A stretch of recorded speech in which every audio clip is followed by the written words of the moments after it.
So you remember that But Dad video short I did? Well, I figured I gotta get after this because I need to mow my lawn, and I got two broken riding lawn tractors. My Cub Cadet, for some reason, lost all the motor mounts out of the engine, and that's underneath the engine cradle mount. So you got to pull the whole front of the tractor up, and that one to do what we're doing. But this one here had a minor detail happen. Snapped the axle pivot. So I ordered a new one. As you can see, there's new stuff, old broken ass things, and it snapped good. I mean, I don't know why, but it just probably fatigue cracked, I assume, over time. I mean, this thing is a 2002, I think, but you know, nothing lives forever. So there's a brandly new one to go up in there, and which I think is weird because it's kind of got this kickback on this side, and this is the side that always rubs, and this one's straight. So that's dumb. It should be opposite of that. So I might put it in the other way around. And this one here is just flat, so in this area. So, and this one's got the kickback on this side. The reason I'm saying this to anybody who does this job, and the only reason I'm posting this, is because I noticed something fairly peculiar. On the other side of the mower deck, when you turn sharp, this side is the one that likes to hit the, granted this was bent too, I'm sure, but this side likes to pin and hit the mower deck when you've got the mower blades raised in its highest position. So having that kick forward would be a plus instead of backward. Now, I don't know if it's an optical illusion, because the damn thing looks super straight going down through here. So I don't know. And of course the Zert fittings go towards the front. But then of course they didn't send a new bushing, so you got to press the other one out, and this one looks like royal hell. So I'm gonna clean him up and put some grease on him and press him back in this yonder hole, which he doesn't even fit. So a little bit of lube and 20-ton press, and or 15-ton, 20-ton. That should make short work of that. And as always, I've managed to cut myself whenever I work on stuff. Oh yeah, this little pin here, that goes inside of this. So that's your pivot point. And so the bolt goes through this.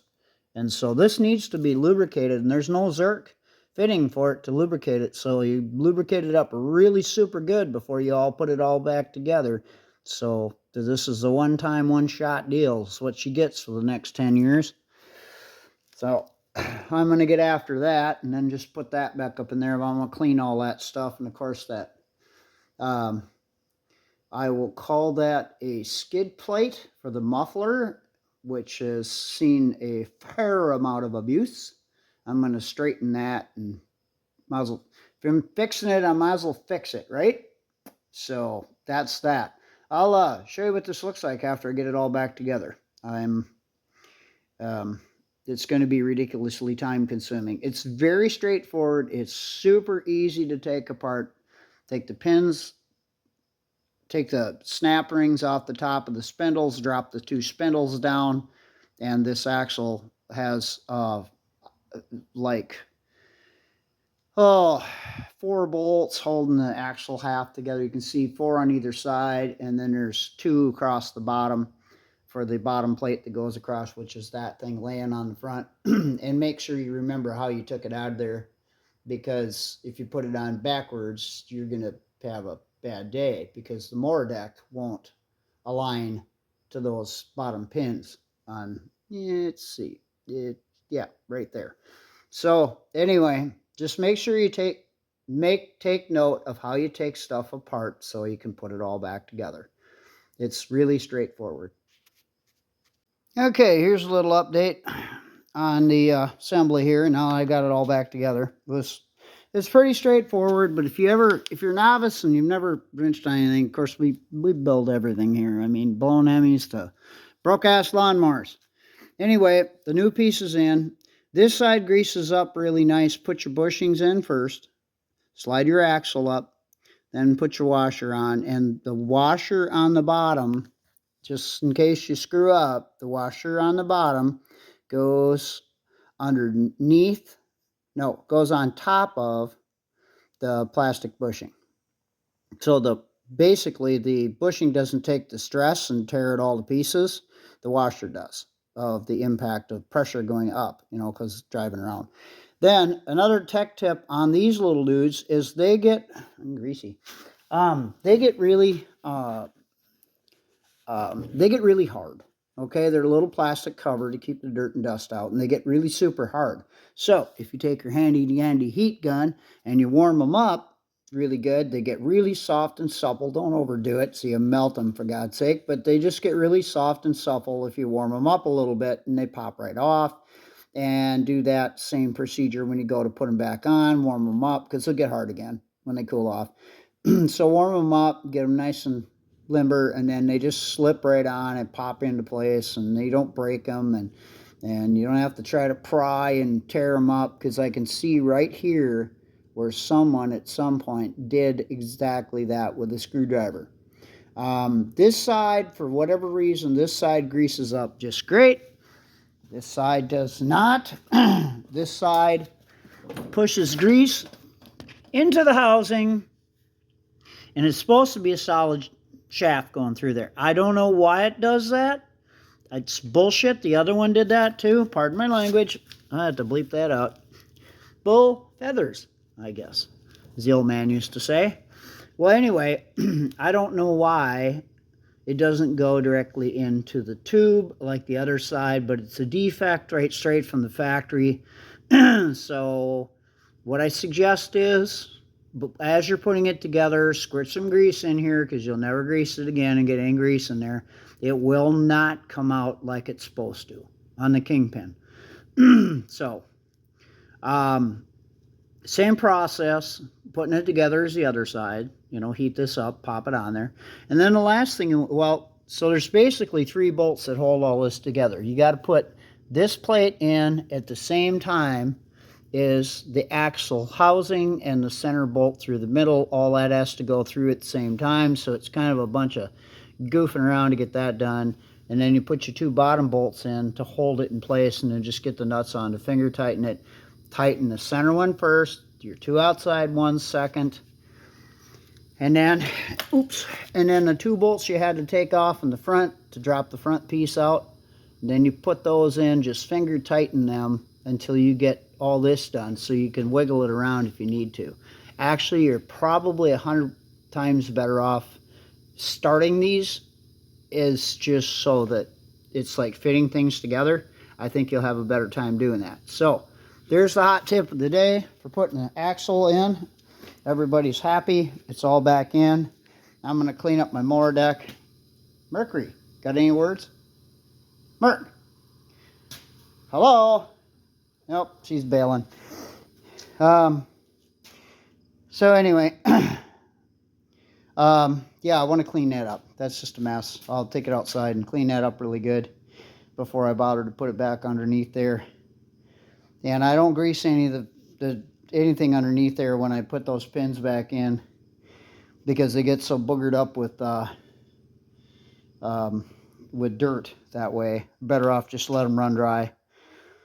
I can't think of anything else I really wanted to hit on here. Oh, yeah, these bent to death.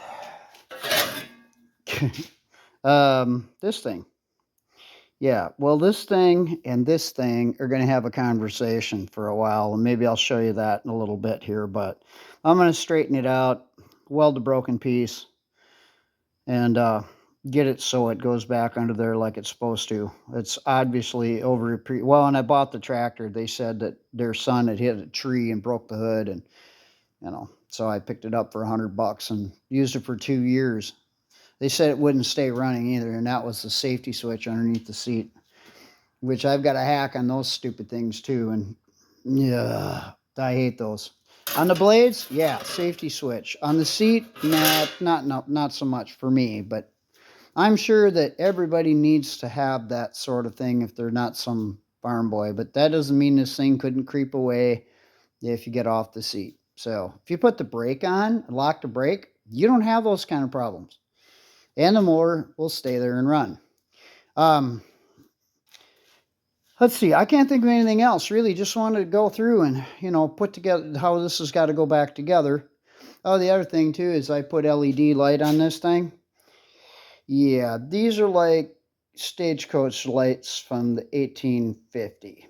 And this is bright and shiny. So I'm going to do one of my Cub Cadets up that way, too. My big Cub, my 1650, you don't need it, man. That thing's bright as hell. I mow in the dark with that thing without a problem. And then all of our other tractors, we've converted all of our tractors to LED now because it's just so much safer. So, and a lot easier on the electrical system and stuff like that. All right, I'm going to get off here. I'll be back with the straightened thing. Well, muffler guard or skid plate. Make your choice. So last time you saw this, it was a wrinkled piece of steel. Now it's all welded and fixed and straight and ready to go on. So we're going to try and one-hand this thing since I found the bolts. I don't know what the hell I did with them. Oh, there's one. Oh, let's see what we can do here. Look through here. This on, kind of. Just started. This thing drops into the grooves there on the over that thing.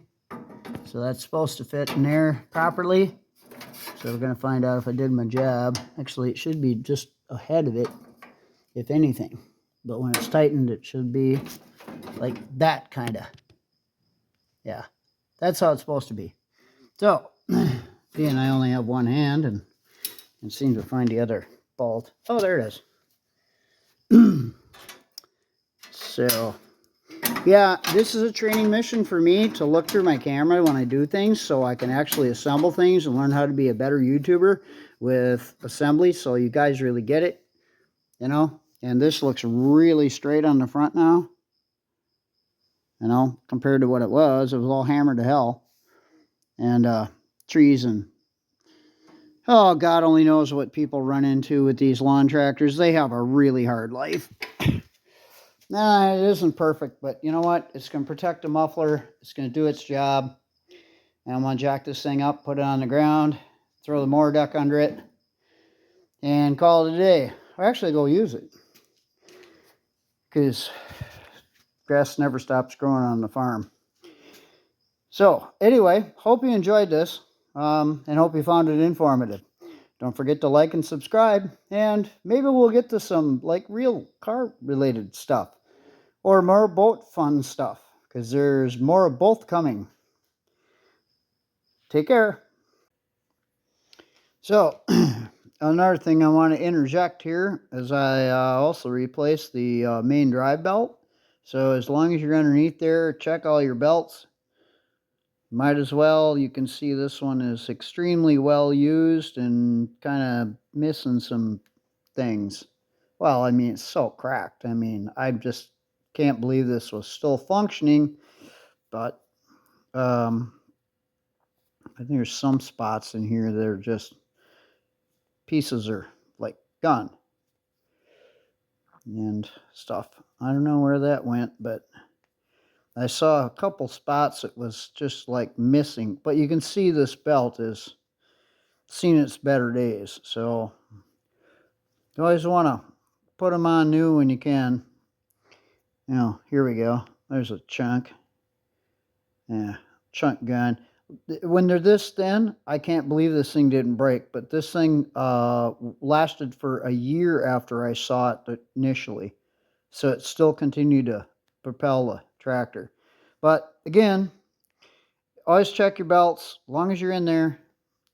And so that's last thing I wanted to go over. Plus, I wanted to talk about the poor Chinesium design. Oh, I learned that word Chinesium from Micah at, yeah, Jesus, Empire of Rust. So that's just something to keep in mind. Now it looks like I got a mess to clean up. Around here, we actually sweep up the floor dry and reuse it and reuse it and reuse it and reuse it. And it looks like there was a Lancer that dribbled all over my floor, so damn thing. So anyway, we'll sweep this up, and then I vacuum my floors. I was sweeping them for years, and all that was doing is moving the dirt around. So that thing pays for itself, and it does a hell of a job. And it's old. I bought it at a auction for like $20. So yeah, can't beat that with a stick. And I've had it for like, I don't know, 5 years, and I use it almost every day.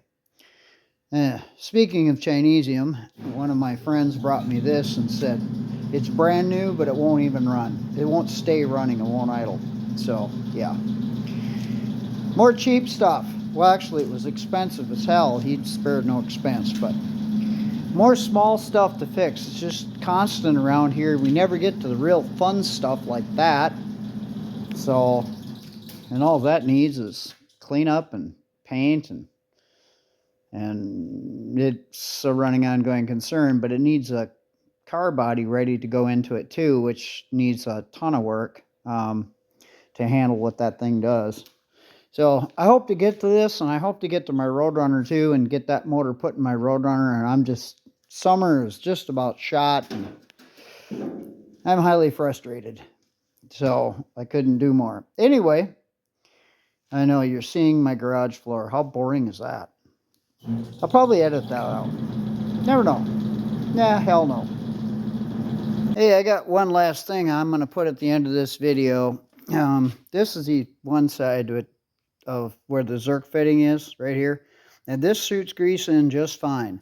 This side does nothing but shoot the grease in, but misses the hole because misses going into the tube, and ends up going and packing this whole tube full of grease. I don't know if you can see that. I've swiped a bunch of it out of there, but it's just whole damn thing's full of grease. Well, that's stupid. Why did they do that? And obviously I had to do a repair down here once before. But this is not done correctly. This is just done terrible. Because you want the grease in here to grease the axle, not slathered all throughout this whole tube. I don't think it caused it to fail. I'm just saying that if you got to grease that one, you're going to have to do it manually, because that grease Zerk is just there for show. And I'd have to say I broke it pretty good. It looks like it'd been cracked for a really long time. There's a big, huge chunk missing out of that part. So, okay. Well, that's all I wanted to say. Enough of that. Time for that to go in the scrap steel pile.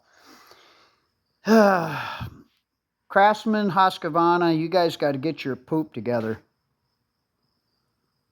Don't forget to like and subscribe. I promise you, I will break more stuff. There will be epic disasters, carnage, all of everything, and occasionally knock skin off. Like a lot of it. Mechanics, you know where I'm coming from. Take care, all. Have fun. And remember, like Red Green says, women might not always find you handsome, but they always find you handy.